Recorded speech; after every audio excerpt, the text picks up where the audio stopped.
All right, this is our fourth in a series of four for Bible 101, and tonight I want to talk about becoming more familiar with the Bible, reading it better, which sounds a little arrogant to say, how to read the Bible better, but the Bible has a way of sometimes intimidating us and making us think we have to read it in special ways.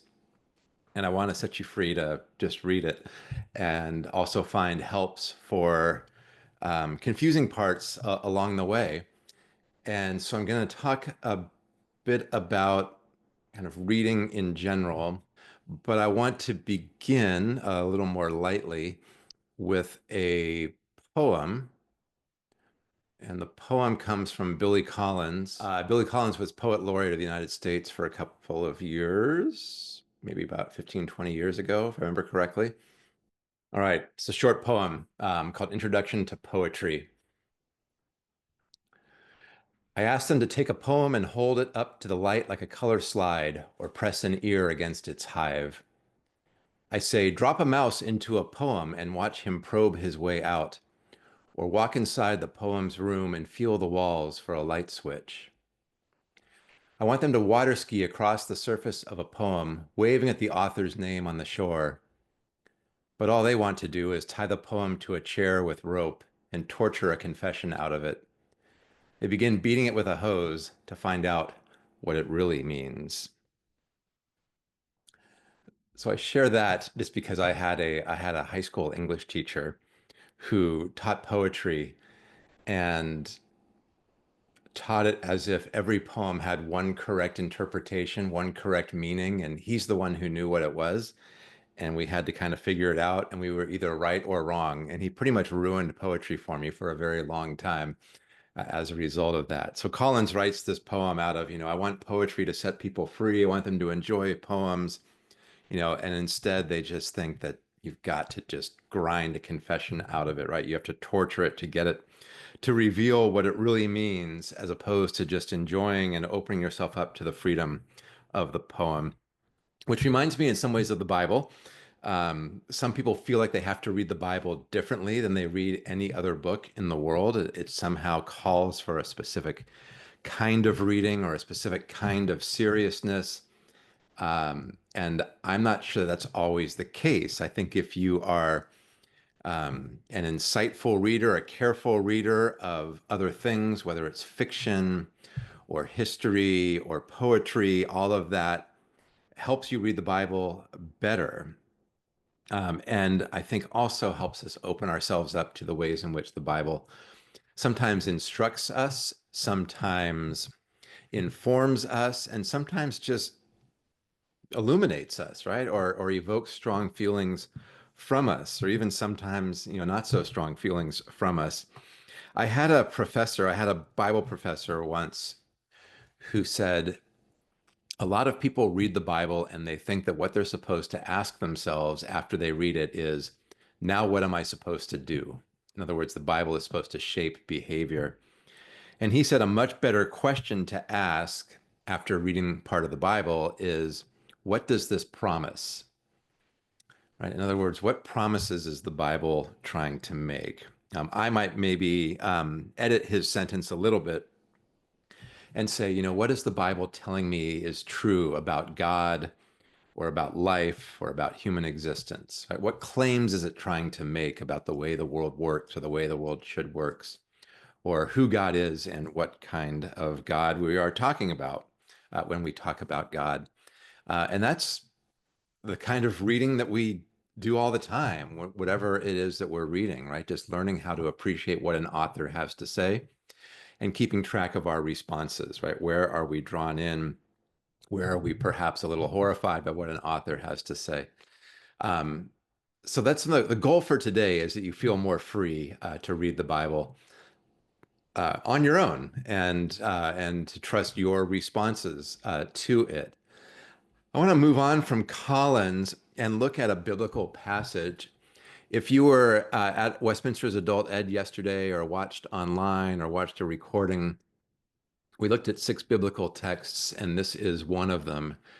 It's a healing story in the Gospel according to Mark, and I just put it up here because A, it fits on a single slide, and B, it's a nice illustration just of how we might pay attention to the Bible's ways of communicating and its storytelling. So it's in chapter 10. You can see the verse markings are here, like they would be in a written Bible. They came to Jericho. So who's the they? If we've been reading it earlier in Mark chapter 10, we'll see this is Jesus and his followers.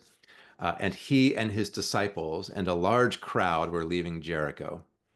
So already we have to use our imagination here a little bit, right? How big is the large crowd? We don't know, but we've got this in our mind and we might want to toy around with this, right? Is this a crowd of 20 people or is this a crowd of 100 people? Is this a crowd of 500 people? Like what would that look like? But it affects the way we might see the scene and how we might understand the scene, even if we're not given the precise information.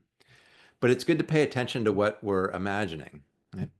So as they were leaving Jericho, you might not know where Jericho is. You could look that up. It's a town not far from Jerusalem, more like a city than a town. But and then we're told that Bartimaeus, son of Timaeus, a blind beggar, was sitting by the roadside.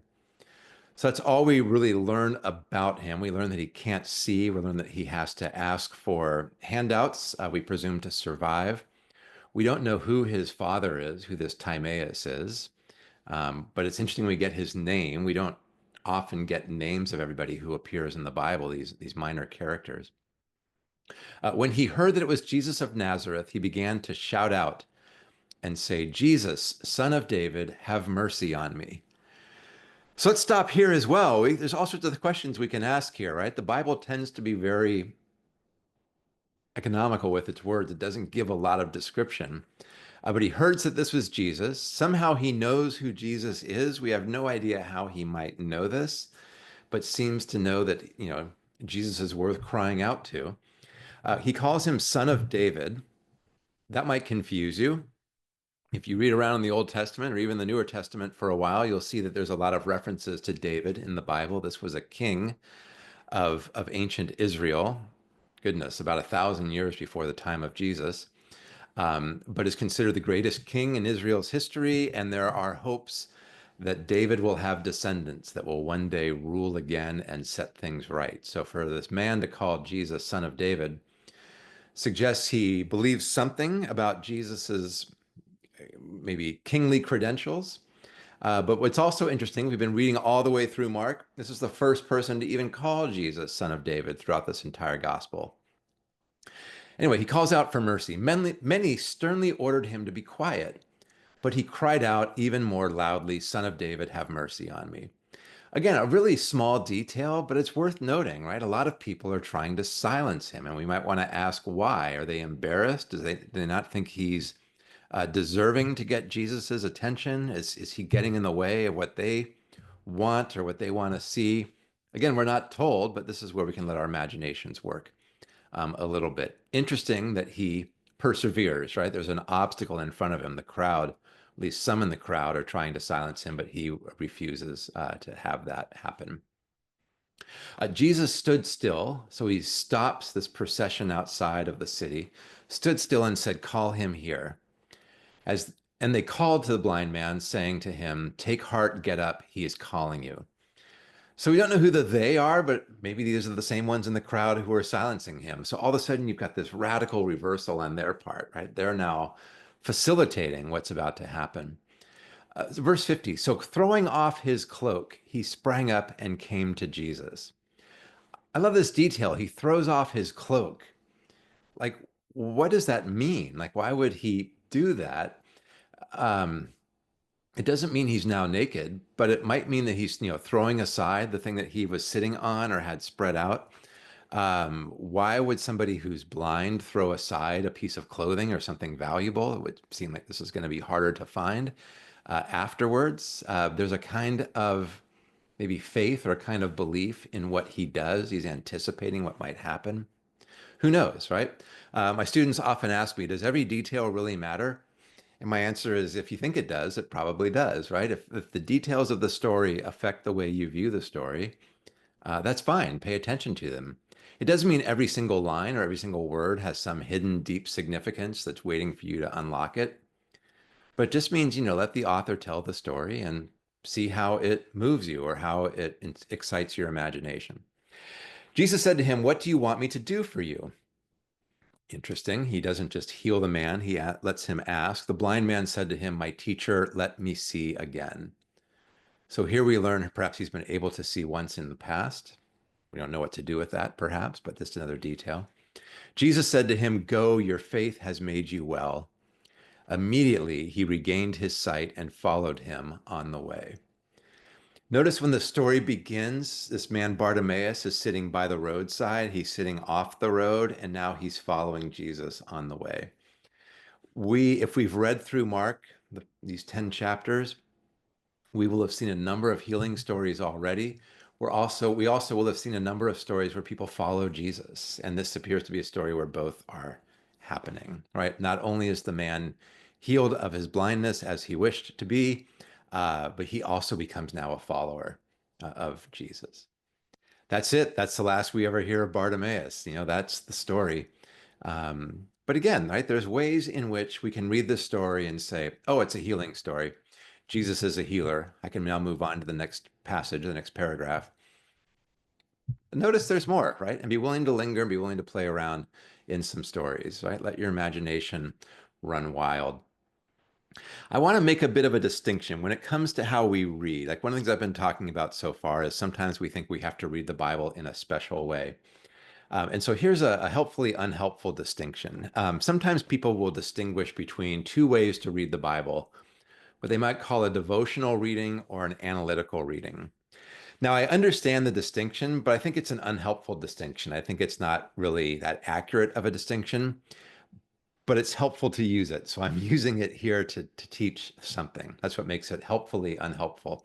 But by a devotional reading, these are when people say, I want to read the Bible because I'm interested in building my faith.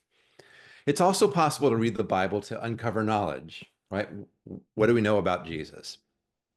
Who interacted with Jesus? What kind of stories were told about Jesus? How did Christian faith pass on its memories of Jesus? That's very different from me saying, I want to sit down now and read a couple pages of my Bible to build my faith, right? It's a question of what are your goals? Like, what are you looking to do as you read? Sometimes people will say for devotional reading, the goal is to hear God speak, right? How does God speak through the text to me? Well, an analytical reading might say, well, I'm interested to hear what ancient authors had to say, right? Before I jump to the conclusion that God is speaking to me, I first want to eavesdrop on an ancient storytelling hour. Some would say that a devotional reading is about seeking personal application. How might this change my life? While an analytical reading is less about me alone, but seeking wider understanding, right? What do other people say about this passage? How have other people interpreted this passage? How does this passage move other people versus how it might move me? And some people might say that a devotional reading is uncomplicated, doesn't ask a lot of questions, while an analytical reading is deeply complicated because you have all these questions you raise, a lot of which you can't answer.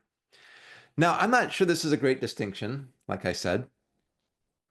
We might be talking about two poles on a continuum, right? There are ways to read the Bible where you're really not concerned about aspects of the ancient world, where you really do just want to hear God speak in particular ways. And that can come through a sentence, it can come from a phrase, it can come from, what you're doing as you read and how you're reflecting on your own life as well. I would argue that sometimes an analytical reading, that sometimes asking the kinds of questions in the right-hand column also are ways in which we build faith. There might be ways in which we hear God speak to the people who wrote and read these books hundreds and thousands of years ago. But that might also be a way in which we understand how the Bible might apply to our lives and how it doesn't. The kinds of questions these types of readings usually ask are best illustrated with an example. And the example I'm going to use is Jesus tells a parable in two of the Gospels, in Matthew and in Luke, about a shepherd who has 100 sheep and one of them goes astray, and the shepherd leaves the 99 behind to go seek out the lost one and then carries it back to join the flock again. You might say a devotional reading, reads this passage and says, oh, this is a story about how God loves me and seeks me out It's a story about the value that everybody has in God's eyes, which means I have value in God's eyes. It's a story about how God does not overlook the people that I might count out, right? I might have said, losing 1 out of 100 is not that big of a deal. Why leave the 99 at risk for the sake of the one? But, God doesn't overlook people. Well, an analytical reading might be concerned with some other kinds of questions, right? Like, why does Jesus teach in parables in the first place? What were the shepherding norms in the ancient world? How many shepherds were involved, and where did they keep their sheep? Right? You could ask these questions if you wanted. How did the one sheep get away? The Bible doesn't tell us that. Was it somebody, was there neglect? Was it curious? Was it stupid? What was the reason? Why are there two versions of the parable? There's a version in Matthew's gospel, there's a version in Luke's gospel. It's the same story in both gospels, but it's set in a slightly different context, and Jesus describes the point of the parable in slightly different ways in those two places. How does this connect to a larger story? How does this connect to what Jesus is talking about in Luke's gospel? How does it connect to what Jesus is talking about in Matthew's gospel?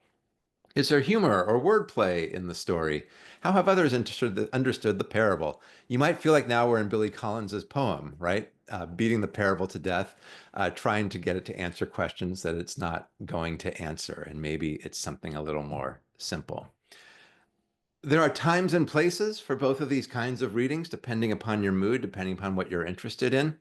But there are ways in which I think we go back and forth, right? The message of God loves me and seeks me out, that goes into how we think about sheep and shepherding and vulnerability and the kind of story that's told here. I would argue as well that the things in this right-hand column, these analytical questions, right, the questions we put forward to analyze what the parable is about and where it comes from, are also ways that might guide us into what Jesus is teaching about and what he wants his audience to notice. Stop sharing there. I saw there's some things coming through on the chat, so I want to get a look at that. One comment: I enjoy humanizing the major characters in the Bible. It makes them more accessible. I totally agree, right? Um, Somewhere along the way in grade school or high school, I was taught about characterization, right? How do you know who somebody in a story is, right? And so how do you humanize them? How do you characterize God as well in the story, right? Do you understand God as vengeful or angry? Do you understand God as gracious and forgiving? And how do different stories do that? Clearly, someone left the gate open, and that's how the one sheep escaped, right? See, there's an answer. We might talk about this parable. We could open this up and spend the next 40 minutes with all 50 or however many of us are here today, and talking about the interpretations of the parable. And we might see different things. I think that's part of how we read the Bible, and read it well. Are there other questions or comments on this? So far, this has been mostly invitation, the things I want you to see. Now I want to talk more about kind of analytical helps.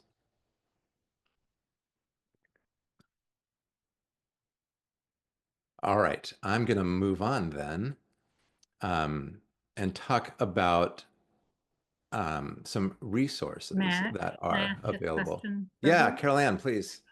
Um, you spoke about, and you've done that here in your teaching many times about bringing our imagination to this. So these two ways that you gave us, right? Um, I don't hear the word imagination in the analytical Hmm. or in the two ways. So I'm kind of interested in comment about that. And I want to say that I so appreciate that you encourage us to give a listen and pay attention to that which calls to us. Like if this calls to you, it's like a dream. Like pay attention. Yeah. Yeah. Yeah, follow that. Follow those instincts.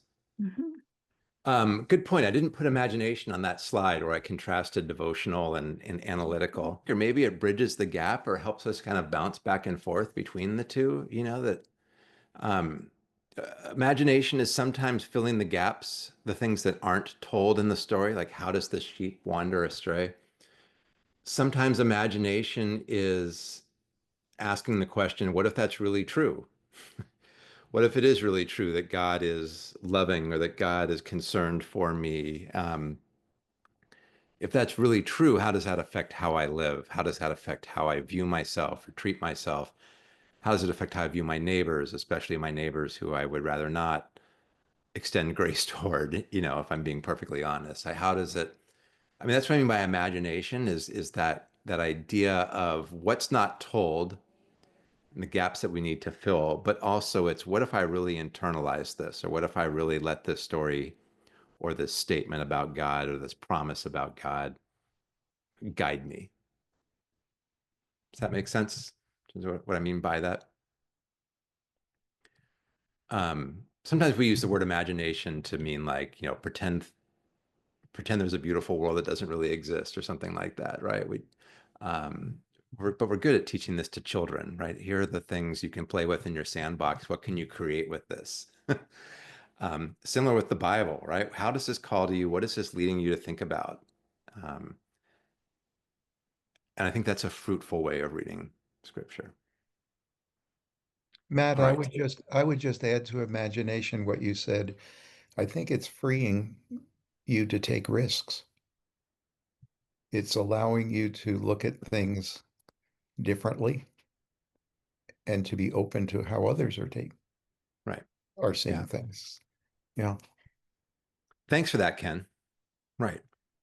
I would urge you, if your imagination is leading you to treat people poorly or something like that, or to do harm to yourself or anybody else, then you might want to, there's obviously limits to imagination, but there is a freedom to it.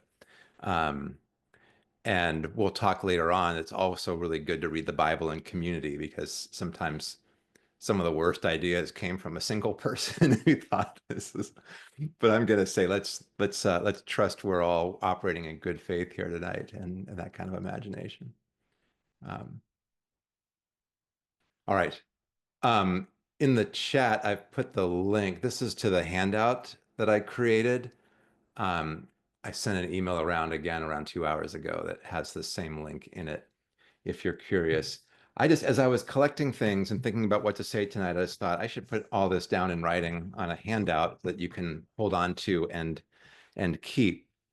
We talked in week one, 3 weeks ago, about the various translations of the Bible, and I talked about, how do you navigate, a given page in a Bible and pay attention to fact, you've got the text up here, then you've got a lot of footnotes down there in a lot of Bibles. Um, in week two, we talked about the various writings, where they came from. And now I want to kind of talk about how do you keep it all straight and what resources are out there that can be helpful to you.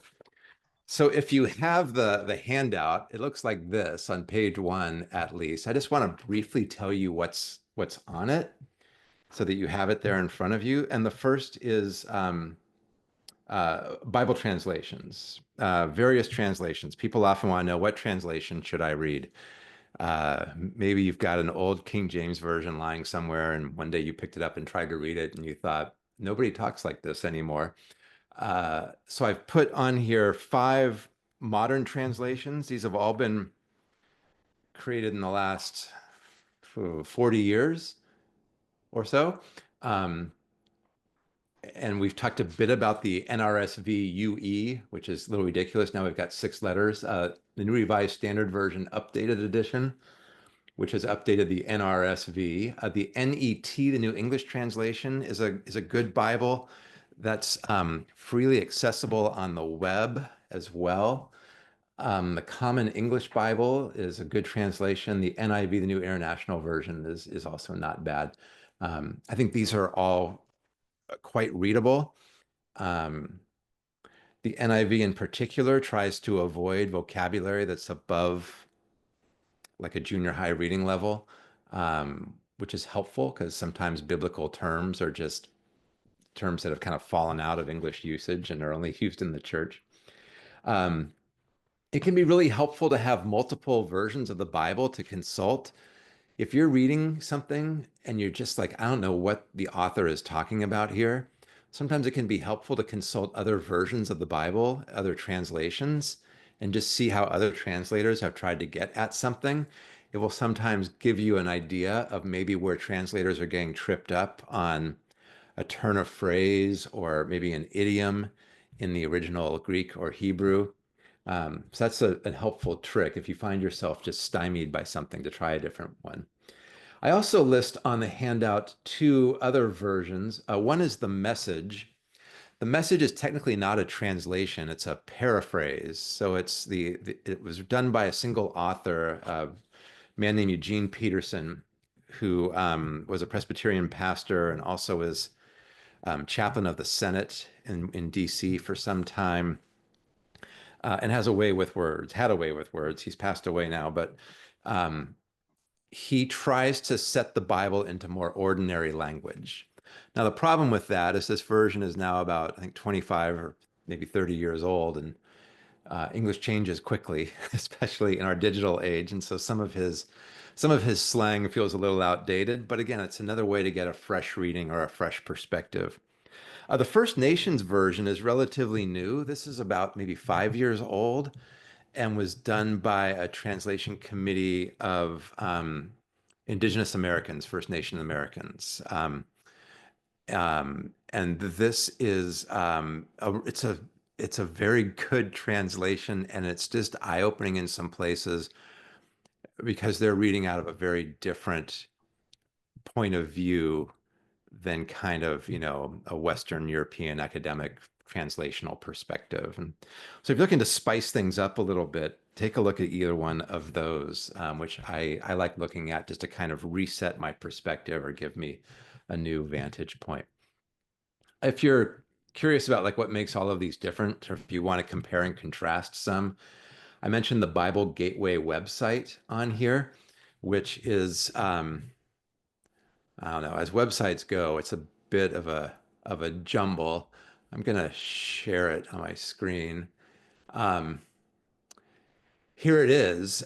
So you can like type in on the top left here, let's say John 1, first chapter of John's Gospel, and pick your translation.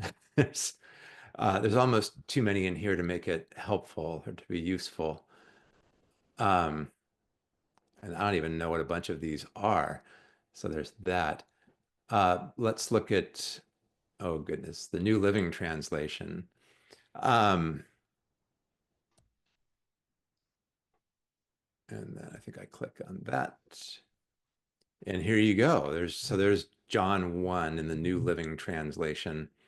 Um, and then you can, of course, look at other translations as you go. So it's a nice, way to, again, compare and contrast.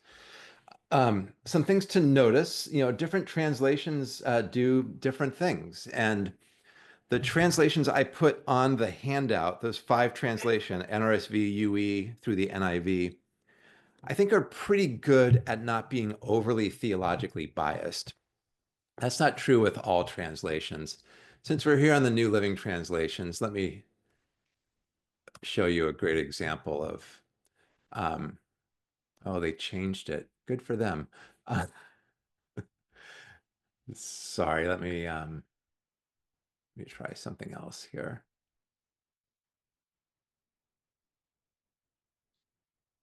Aha. Okay, so we're going to look at the Living Bible, Romans 16. This is at the end of Paul's letter to the Romans, and he's introducing the person who probably delivered the letter. And so here it says, Phoebe, a dear Christian woman from the town of Cenchreae, will be coming to see you soon. She has worked hard in the church there. This is technically not a translation as much as it's a paraphrase. Let me show you how this is translated much more literally in a translation I prefer, such as the New Revised Standard Version, Updated Edition. I commend to you our sister Phoebe, a deacon of the church in Cenchreae, so that you may welcome her in the Lord as is fitting for the saints. Notice the translation here calls Phoebe a deacon. It gives her like the actual name of somebody in a church office. If you went back to the Living Bible, what did it call her? It called her a dear Christian woman. In other words, it just totally erases the fact that Phoebe had some kind of a leadership role in the church. You're wondering, why would somebody do that? Why would somebody erase that person's leadership role in the church? Well, the people who wrote the Living Bible are not exactly in favor of women holding offices in church leadership, right? how would you know that? You need to know something about the translation, but it's to point out that sometimes these translations can be quite stilted depending upon the points of views of the publishers or the translators that are behind them. So just to know there are some differences, which is why I do recommend some translations over others. Let's go back to the handout, right? So section 2 here, I've got study Bibles. And there's millions of these, right? You go on Amazon and you type in study Bible and you're going to spend all night scrolling through them. Remember that study Bibles have trademark translations, and then what they do is they add the footnotes. So they add the introductions, right? That's what makes one study Bible, right, different from another. And again, the study Bible that I often use, about 40% of most of these pages have footnotes, which can be a little overwhelming at times. It kind of depends, right? Do you want more information or less information? There are some study Bibles that are more devotional, that are meant to really kind of pull you to the question of what might God be saying to you here. I'm frankly not as familiar with those Bibles as I am the Bibles that are more on the academic side of things. And on page 2 of the handout, I've got 3 recommendations of some other more kind of academically minded ones that are kind of all written for, these are kind of all geared toward being a college Bible, like that somebody might use in a college course on the Bible, or a seminary course. If you want to talk more at some point about a good study Bible for you, best to email me and we can maybe set up a time and chat about that. I'm happy to help with that. All right, moving along. Section 3, this is on page 2. Resources for help and deeper study. Here are some print resources. And my goodness, this is where it also gets to be a little overwhelming. There are a lot of things out there.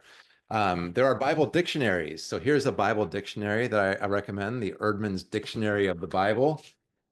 It runs 1,400 pages. Very good for holding a door open that blows shut in your home or something like that, or weighting down something you're trying to glue. It's a heavy book. But it's quite literally a dictionary. It goes from A to Z, and here's just a page I opened randomly, right? You've got somebody named Aaron, one of, oh goodness, Shuthalah's son and the grandson of Ephraim. And that lists the one verse in the Bible where he's named. That's all it really says. And then you get Esau. Here's somebody who's a lot more well-known, right? Over here is epilepsy. That's interesting. So here's a kind of way in which we talk about, do we see that kind of an ailment in the Bible? Where is it talked about? What do we know about it in the ancient world? So books like this can be helpful when you run across, names or places or themes or rituals.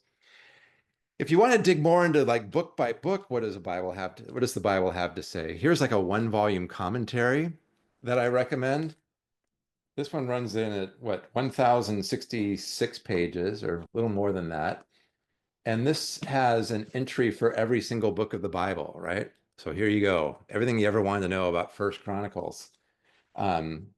And it will walk you through the book pretty much like paragraph by paragraph and kind of tell you what to look for or what might be confusing.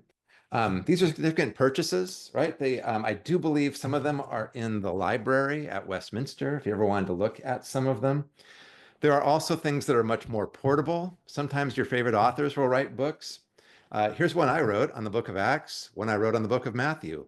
People thought it was vain for me to write a book and title it Matthew, but I did it anyway. So not that I'm here to sell books, although I wouldn't mind if you wanted to buy some.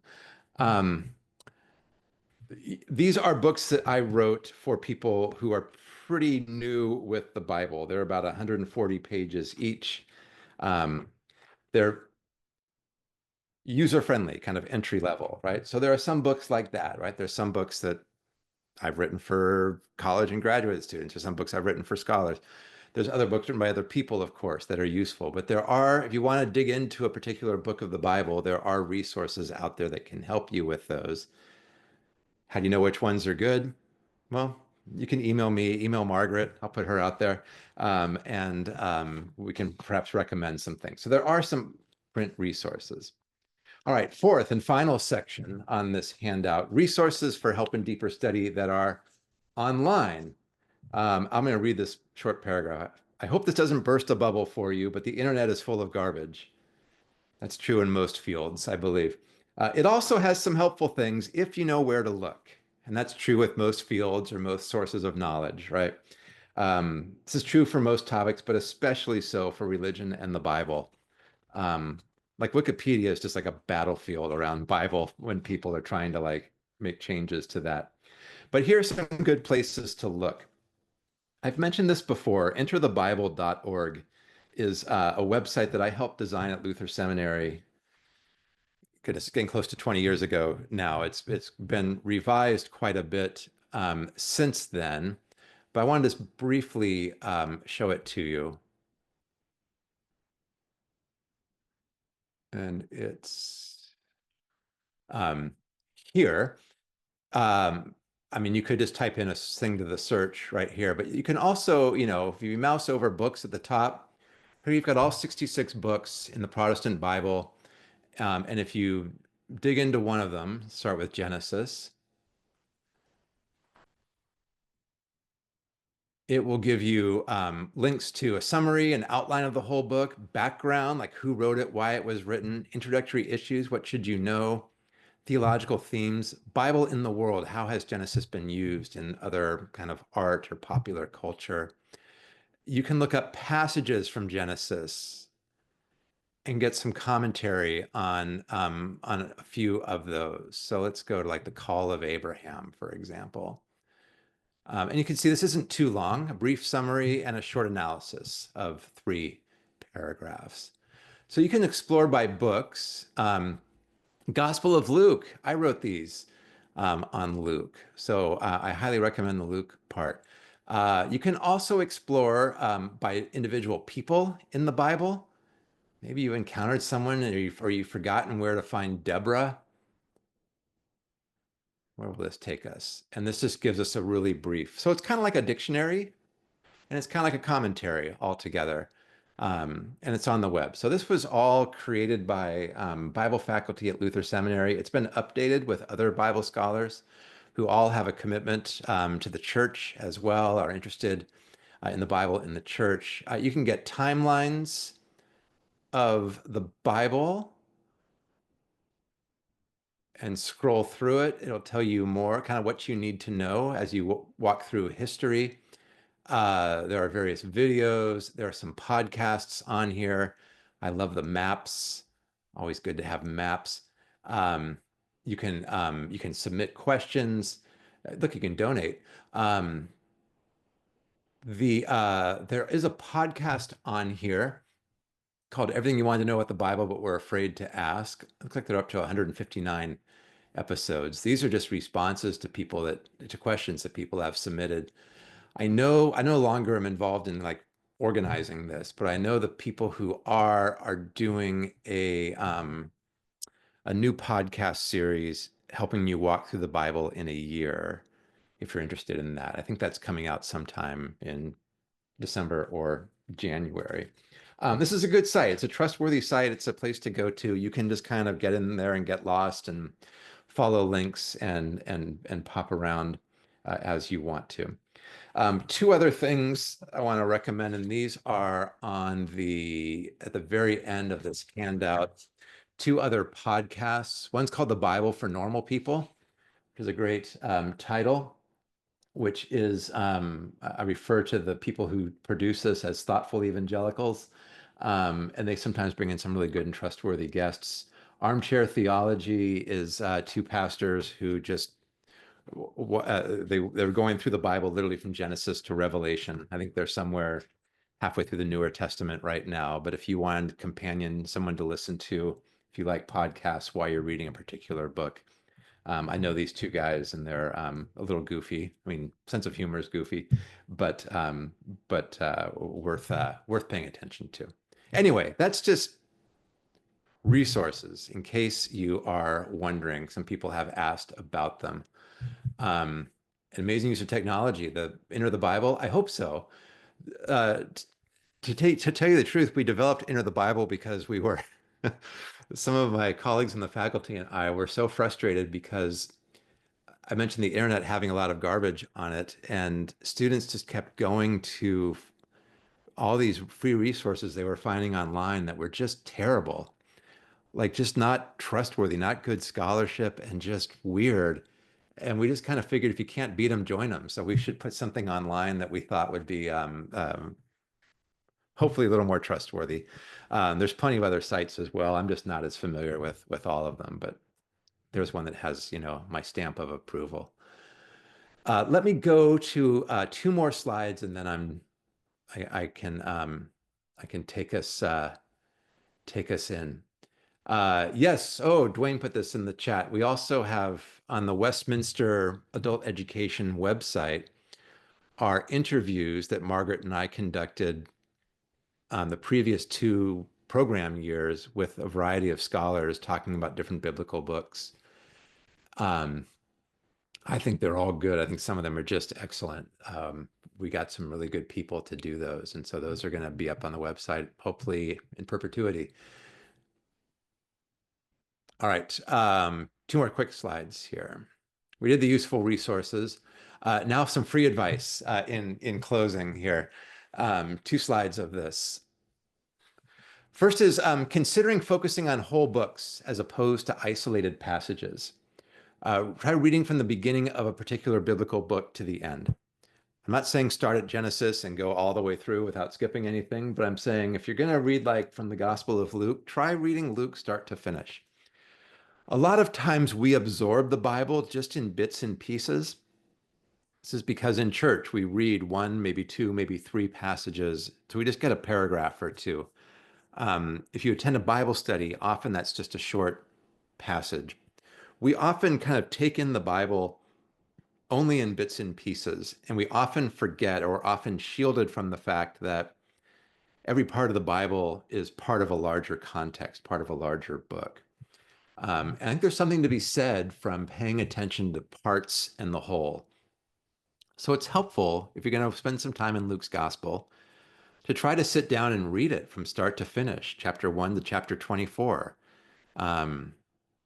It can be done, and it'll take you over an hour to read it, maybe more, maybe as many as 2 hours. So if you have the time for that, or maybe do it in 2 or 3 readings, and then go back and go bit by bit. It's helpful to see that there's an integrity to a lot of these books, that they hold together. They have themes that they develop. They sometimes will foreshadow, or sometimes will revisit things. We sometimes will discover more in the parts of the Bible if we're aware of the entire biblical book in which something sits. If you're just beginning, if you're like, I've never read the Bible, I don't think I want to read the Bible, where should I even begin? I would say start with one of the Gospels. I would choose probably Luke or John, but you could read Mark, you could read Matthew. I mean, there's just something about the Gospels that if you're a churchgoer will be a little bit familiar to you. And so that can be a helpful place to begin. Also good to get to know the book of Psalms. So the book of Psalms, this is in the Old Testament. It's basically a hymnal. It's 150 different hymns or poems. Now, these don't all connect. Like it's not necessarily true that it's not a story to be told from Psalm 1 to Psalm 150. It would be nice if they were sorted by types, but you read through the Psalms and eventually you're going to find some of these are about people going through misery. Some of these are about joy and praising God. Some of these are about confession. Some of these are crying out to God to answer and to be true to God's promises. It's just these are really helpful bits of scripture to read, to use as prayers. Not to say there aren't some disturbing parts. There's a lot of Psalms that wish destruction on one's enemies, and we can talk about that someday. But it's just a good book to get to know, especially if you're starting out. Keep notes. If you use a print Bible, you can write in it with pen, pencil. It's not gonna burst into flames in your hand. It's not that kind of a book. It's not magic. And it's a great place to kind of keep track. Where are your questions? Where are the things that you've appreciated? Did you hear something in a sermon that caught your attention and opened up a passage for you? Go ahead and take notes inside. Reread, always good to reread, right? This isn't the kind of book where you read it once and you're like, well, that's over with. Now I can move on. In my experience, different parts of the Bible come to mean different things to me depending upon where I am in my own life, right? That's because of what I bring to the task. It's because of the questions I'm asking, the hurts I'm feeling, the frustrations I'm feeling. All of that has a part of how we interact with this book, especially when we come to it thinking, maybe I have an opportunity to see God with new eyes, or new perspective through what I read here today. Read with others if you can. Always helpful to share input. So maybe you have somebody that you want to read with, right? Maybe we're going to make a pact to spend a month reading the Gospel of Luke and you want to go out for coffee and talk about it afterwards. I think that's also a good way to name our questions and to kind of work through what we see. A little more free advice. You don't have to like everything you read. Sometimes people read the Bible and they think, okay, I'm supposed to like this because this is God communicating to me, and therefore, you know, shape up. It's okay to be mortified by some parts of the Bible. There's a lot of violence in this book. This is adult literature, right? There's some horrible stories and some horrible violence and some sometimes violence attributed to God as well that is distasteful and sometimes doesn't line up with the other things that we read in the Bible. That's okay. There's nothing wrong with you if you find yourself with questions, with serious questions, or even feeling offended by some parts of it. That's sometimes where some of the helps I've talked about can be useful. It's also okay to get stuck or to become frustrated or bored. Um, Happens to me all the time, and it's my job to teach this book. Um, some people like schedules that have them read through the entire Bible in a year. In other words, it'll be like, day one or January 1st, read these chapters in Genesis. Um, some people find that useful. As I put here, I'm not a fan, but it's up to you. In other words, I kind of kick back against the schedule. I'd rather read the things that I think I want to read on a given day. But these are out there, and you can Google some, or I can steer you towards some of them if you're looking for like a calendar, right? Somebody who's broken down the Bible into 365 chunks that you can read through a year if that's something you want to do. I've joked before, if you read from Genesis through Revelation, usually by the time you hit the second half of Exodus, the second book, and certainly in Leviticus, the third book, or Numbers, the fourth book, it gets really tough because there's a lot of genealogies and a lot of law. The story starts to drag a little bit. So again, it's okay to get stuck or to become bored. And then lastly, consult resources. I've given you some you might want to look at, poke around the Westminster Presbyterian Church Library if you want to. But also, find authors you like and keep reading them. If you've read somebody on the Bible and you think that they're intelligent or that they speak to you, stick with them and then read the people that they talk about, people that are in their footnotes or people that they mention. I mean, I could name a few, right? Amy Jill Levine is a very popular New Testament scholar that some of you I know have read. She's great. Go ahead and keep reading all of her stuff, but then, see who she talks about. And then read some of those books. Some of you might know the name Walter Brueggemann, who recently passed away in the last year, who is a very prolific Old Testament scholar and has written quite a lot. Some of you like Richard Rohr, who occasionally writes about the Bible. There are plenty of others, right? But if you've got somebody who works for you, um, keep going, right? And then that helps, right? You're going to find um, certain fellow travelers who are going to speak to you in some ways with more clarity, with more insight, or that just seem to kind of ask the questions that you like to ask as well. That is what I've prepared for this evening. A lot of free advice. Free means unasked for advice as well, but hopefully some of that is useful. Can I ask a random question? Sure. I see Andy and then Ken. I think I see your hand too. So you quoted from A League of Their Own, the movie earlier.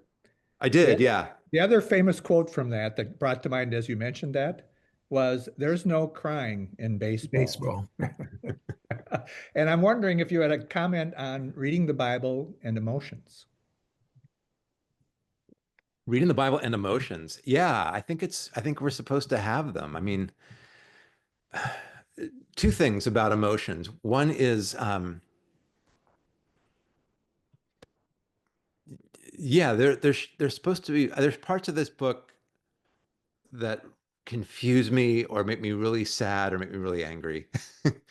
And some of that's because of, again, sometimes maybe the violence or something like that, or it's the way that the book has been misused or used to hurt people, sometimes deliberately, but also just kind of the joy or passages that I just love. I've got my favorite parts of the Bible that I come back to. And so I think to kind of keep track of our emotions is worth doing, and to recognize that those emotions are going to come in different ways and at different times depending upon the rest of our life, right?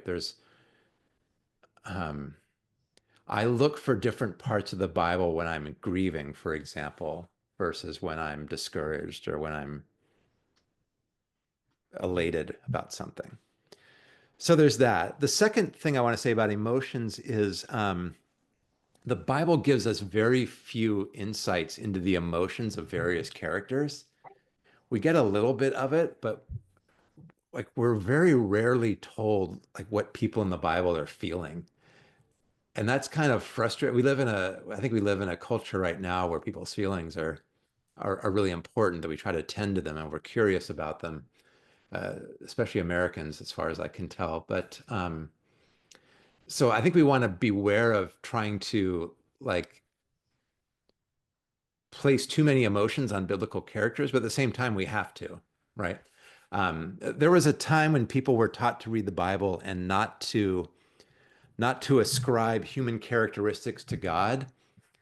But the Bible does that all the time. Like the Bible describes God as angry, describes Jesus as tired in places, I mean, there's all sorts of ways in which God comes across to us with these human emotions. I think we pay attention to that and recognize in some ways that our emotions are God-given, and that help lead us into the character of who God is. Oh, that helps, Andy. That's part of it. Ken had a question, I thought, as well, or a comment. Yeah, Matt, you've always stressed about the importance of trying to understand a little bit about the history of the time and the cultures in which the Bible was written. And at the same time, many of us are very interested in trying to understand how the Bible impacts our current situation, our current life, or our understanding. And so sometimes a confusion or a struggle for me is how much do I need to understand the history and the culture of the time in order to at least be cognizant of how what was going on at the time that the Bible was written, and then make the transition into applying it in a contemporary type of way. Right. So I don't know if that's a common struggle that people have. I don't know whether too much history is not helpful or not enough history is makes it impossible to apply it to your life. Now, that's sort of a general conundrum for me. Yeah. I think it's a good conundrum to have. I think it's right. You know, how much do I need to know? If we say you need to know everything, then there's no point in reading the book, right? I mean, if the bar is that high, and I think about that a lot, given my own training. I don't want to leave people with the impression that you have to know a gazillion things to make any sense of this book, or that you're going to do damage if you don't know enough about it. So I try really hard to not to teach in that way. At the same time, I think there is some helpfulness in knowing. So, um, and the Bible itself, I think, puts those questions in front of us, right? Like to understand the Older Testament, we need to know something about ancient warfare, believe it or not. I mean, borders and boundaries and who controlled land and how it was protected and governed, because there's so many armies and there's so many alliances that are taking place, you know, so you have to know a bit about that. I mean, I just said that helps.